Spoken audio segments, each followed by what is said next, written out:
الحمدللہ والصلاة والسلام علی رسول اللہ۔ اللہ تعالیٰ کی توفیق سے آج سے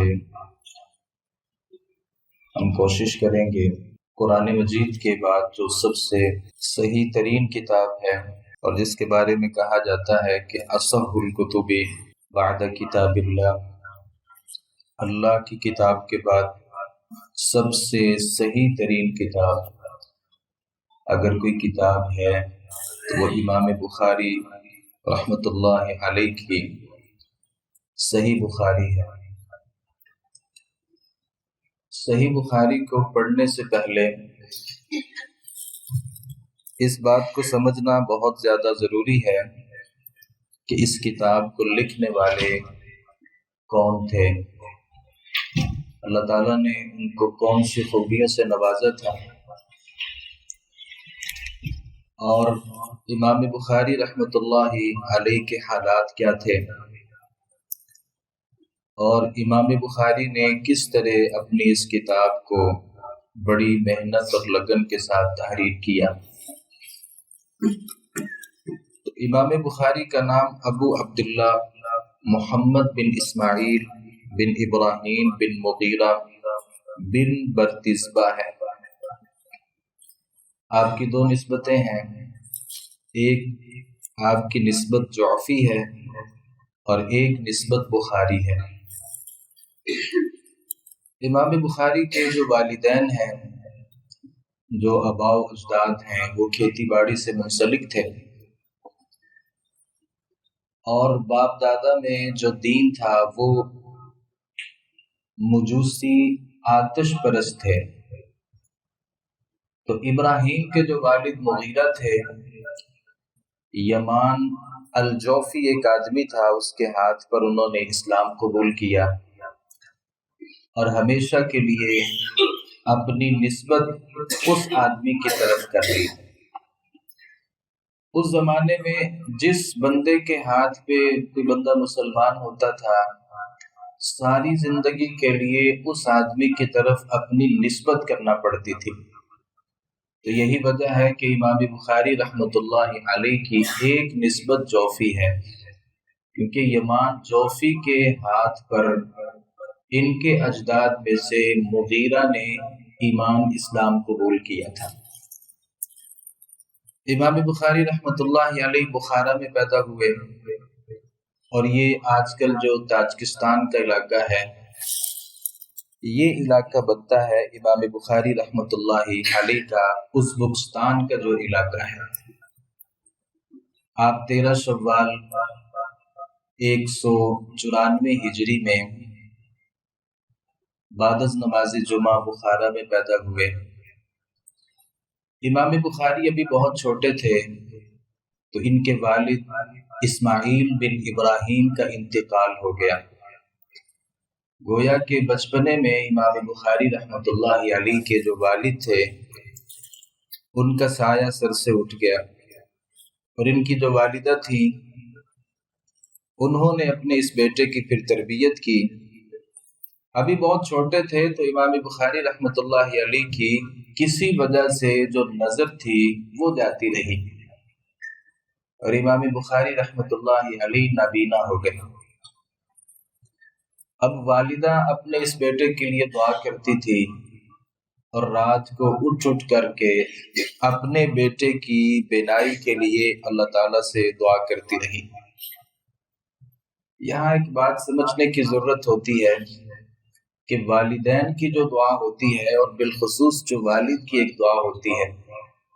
اپنی اولاد کے حق میں، یہ سب سے قیمتی دعائیں ہیں۔ آپ کے لیے کوئی امام مسجد دعا کرے، کوئی خطیب مسجد دعا کرے، کوئی وڈیرا دعا کرے، وہ بھی ایک دعا ہوتی ہے، لیکن والد کا آپ کے لیے دعا کرنا یا والدہ کا آپ کے لیے دعا کرنا، یہ بہت ہی زیادہ اہمیت کا حامل ہوتا ہے۔ تو امام بخاری رحمۃ اللہ علیہ کی جو والدہ ہیں، یہ ہر روز رات بیدار ہوتی، نماز تہجد پڑھتی اور اپنے اس بیٹے کے لیے دعا کرتی۔ تو ایک دفعہ رات سوئی ہوئی تھی اور خواب دیکھا، اور خواب میں جد الانبیاء ابراہیم علیہ السلام سے ملاقات ہوئی،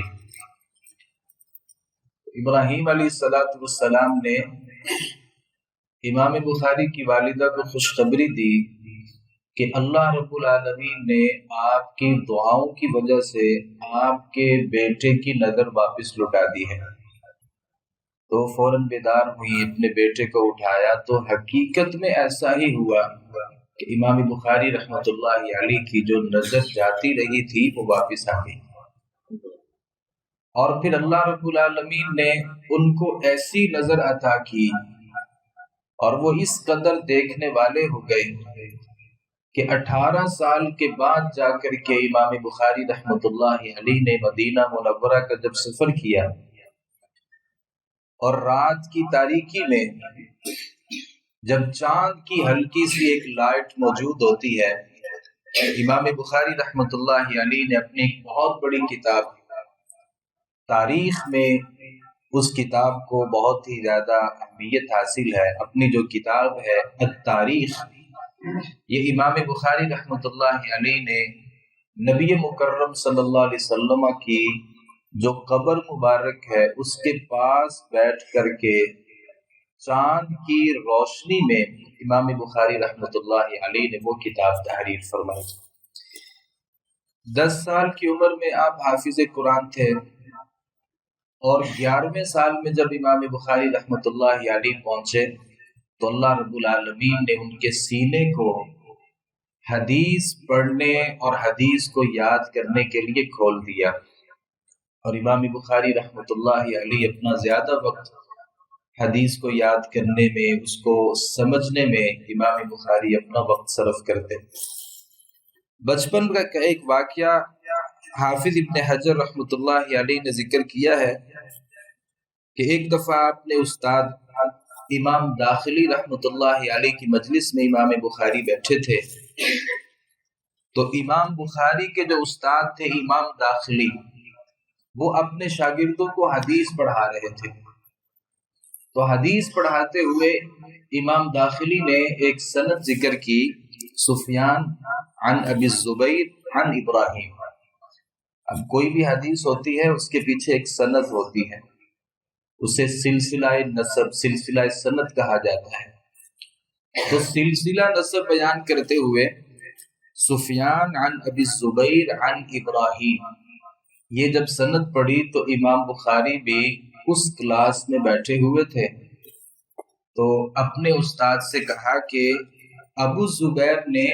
ابراہیم سے کسی روایت کو ذکر نہیں کیا۔ تو استاد نے دیکھا کہ بچہ تو بہت چھوٹا ہے اور دوران سبق اس نے مجھے روک دیا اور میری غلطی نکالی، تو امام داخلی رحمۃ اللہ علیہ نے جھڑک کر کے امام بخاری کو بٹھا دیا۔ جیسا کہ عام طور پہ ایسا ہوتا ہے کہ اتنا چھوٹا بچہ اتنے بڑے استاد کی اس فن میں غلطی تو نہیں نکال سکتا، لیکن امام بخاری رحمۃ اللہ علیہ نے اپنے استاد سے کہا کہ آپ اپنے اصل نسخے سے جا کر کے دیکھیے، جیسے میں روایت ذکر کر رہا ہوں حقیقت میں روایت ایسا ہی ہے۔ اور اس روایت میں امام بخاری رحمۃ اللہ علیہ نے ذکر کیا کہ وہ ابی زبیر نہیں ہے، بلکہ زبیر بن عدی اصل راوی ہے جو ابراہیم سے اس روایت کو ذکر کرتا ہے۔ تو امام داخلی رحمۃ اللہ علیہ واپس اپنے گھر گئے، اپنے اصل نسخے میں دیکھا، اور پھر امام بخاری رحمۃ اللہ علیہ سے پوچھا کہ جو تم نے روایت ذکر کی تھی وہ کیسے ہے؟ امام بخاری نے جب دوبارہ بتایا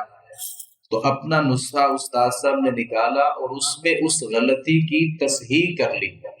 جیسا امام بخاری کہہ رہے تھے ویسا ہی تھا۔ امام بخاری رحمۃ اللہ علیہ نے جب یہ بات اپنے شاگردوں کو بیان کی تو کسی ایک شاگرد نے سوال کیا کہ تب آپ کی عمر کتنی تھی؟ تو امام بخاری رحمۃ اللہ علیہ بتانے لگے کہ تب میں 11 سال کا تھا۔ گویا کہ 11 سال کی عمر میں اللہ رب العالمین نے آپ کو حدیث پڑھنے اور حدیث کو یاد کرنے کا ایسا ایک ذوق اور شوق دے رکھا تھا کہ آپ اپنے اساتذہ کی بھی غلطی نکال لیا کرتے تھے۔ اور اسی دوران امام بخاری رحمۃ اللہ علیہ نے عبداللہ ابن مبارک رحمۃ اللہ علیہ اور امام وکیع کی کئی ساری کتابوں کو یاد کر لیا تھا۔ امام بخاری ابھی چھوٹے تھے اور اللہ رب العالمین نے کس قدر آپ کو حافظہ دیا تھا۔ حاشد بن اسماعیل بیان کرتے ہیں امام بخاری ہمارے ساتھ حدیث حاصل کرنے کے لیے بصرہ کے جو بڑے علماء تھے ان کی خدمت میں حاضر ہوئے، اور یہ آپ کے بچپن کی باتیں ہیں، اور کہا یہ جاتا ہے کہ یہ اس وقت امام بخاری رحمۃ اللہ علیہ تقریباً 16 سال کے تھے۔ 16 دن گزر گئے اور آپ کے ساتھی احادیث لکھتے اپنے اساتذہ سے، یعنی جب بھی استاد کسی حدیث کو بیان کرتا تو جتنے بھی امام بخاری رحمۃ اللہ علیہ کے ساتھی تھے جو کلاس فیلو تھے وہ ان روایات کو اپنے قلم سے لکھ لیا کرتے۔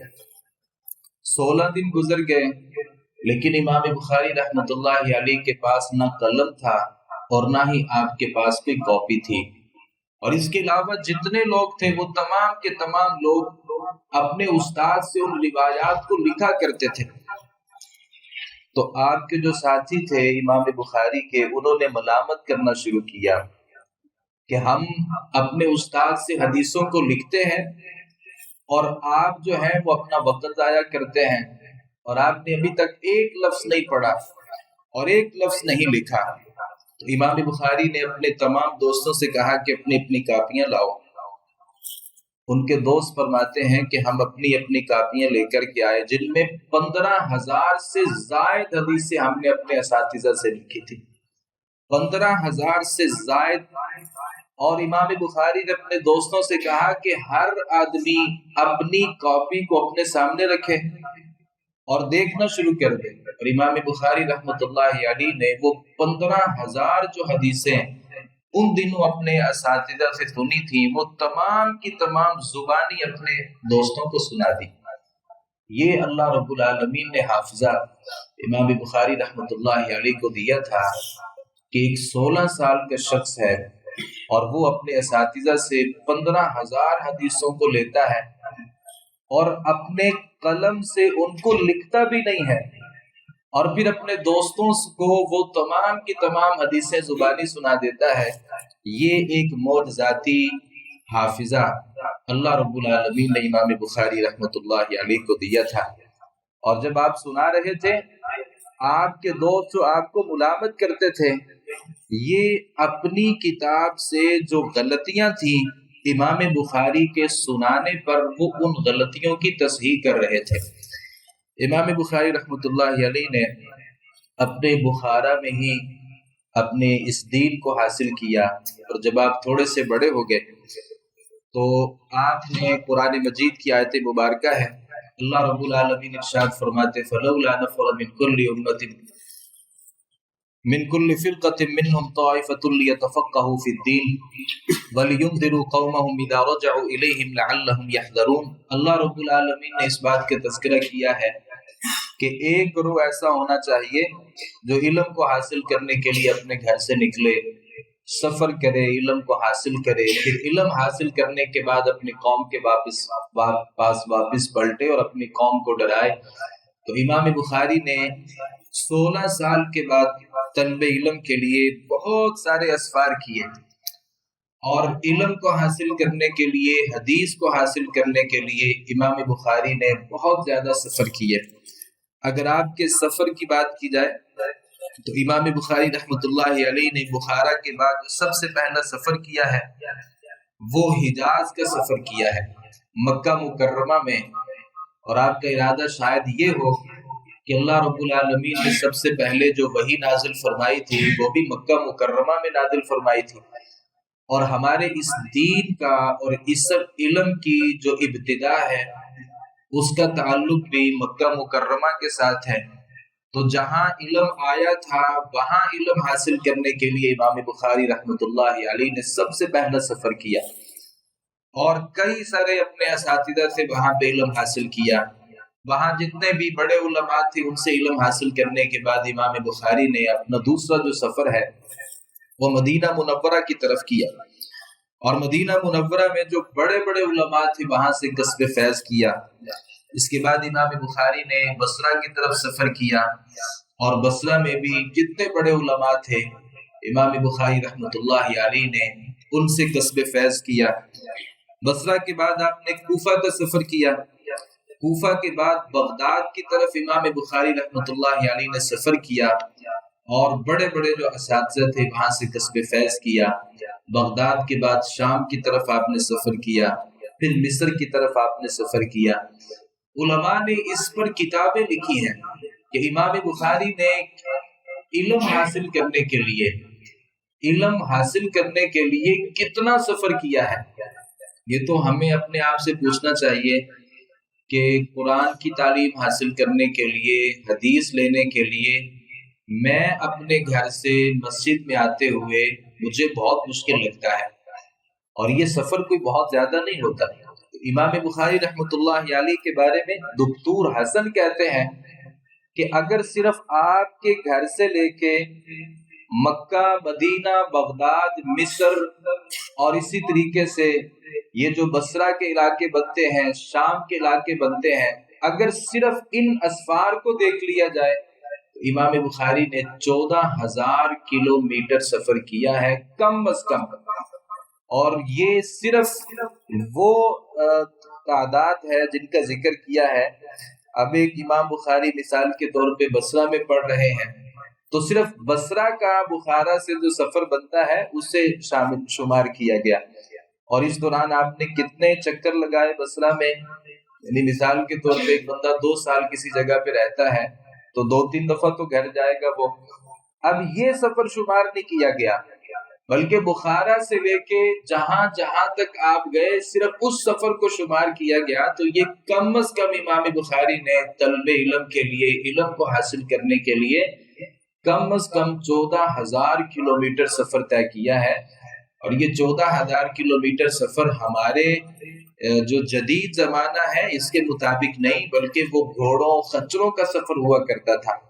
اور بعض تو ایسے بھی مواقع آئے کہ امام بخاری رحمۃ اللہ علیہ کے پاس کوئی چیز بھی نہیں تھی، اور آپ طلب علم کے لیے پیدل ہی اپنے گھر سے نکل گئے، اور اللہ رب العالمین نے جہاں بھی آپ کو موقع دیا، جس کو سمجھا کہ یہ بندہ عالم ہے اور اس کا عقیدہ درست ہے اور اس کو اللہ رب العالمین نے علم کے ساتھ نوازا ہے، امام بخاری رحمۃ اللہ علیہ اس کے سامنے آپ بیٹھ گئے، آپ نے دانوے تلفظ طے کیا اور ان سے کسب فیض کیا اور اپنے اس علم کو حاصل کیا۔ تو امام بخاری رحمۃ اللہ علیہ کے یہ کچھ بچپن کے حالات تھے۔ اللہ رب العالمین نے کیسی ان کو فقاہت دی تھی، کیا ان کا حافظہ تھا، اور یہ صحیح بخاری کیا ہے اور اس کی عظمت کیا ہے، اور امام بخاری رحمۃ اللہ علیہ کی یہ کتاب محدثین کی نظر میں اس کی حیثیت کیا ہے، اور ہمارے لیے صحیح بخاری میں کیا کچھ ہے، انشاءاللہ العزیز کے وقت کے ساتھ اس پر بھی انشاءاللہ مزید گفتگو فرمائیں گے۔ اللہ رب العالمین سے دعا ہے صحیح معنوں میں حدیث کو سمجھنے، اس پر عمل پیرا ہونے کی توفیق عطا فرمائے۔ ما علینا الا البلاغ المبین۔